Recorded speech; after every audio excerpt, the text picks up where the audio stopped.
Today I'll be showing you how to make the best roasted garlic mayo. Make sure you stay till the end for an amazing recipe. Begin by turning your oven at 180 degrees Celsius or 356 Fahrenheit. With the oven preheating, we can move on and prepare the garlic, and you need a chunky one. And don't worry, after roasting you're not gonna feel that much of that strong garlic aroma. We are chopping off the upper part of the bulb. This will let us infiltrate some really nice flavors into the garlic. Place the garlic on an aluminium foil and start adding the flavors.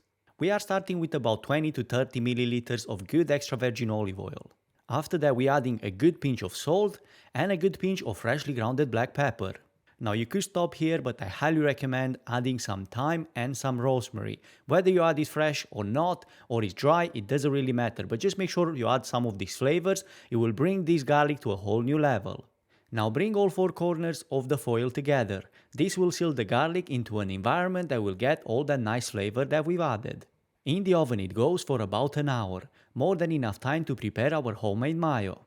Now of course you can be lazy and buy it, but just see how easy it is, and all you need is an egg yolk, half teaspoon of whole grain mustard, or you can use normal mustard if you want to, a splash of white wine vinegar, and after 100 milliliters of veg oil added gradually.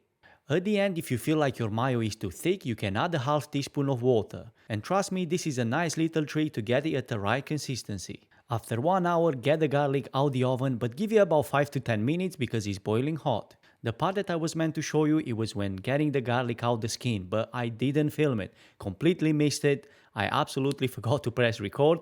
So all you have to do is basically just press on the skin and the garlic should come out easily because it's almost turning into a puree. But hey, since we made it at the end anyway, just add some fresh chives in there and happy days.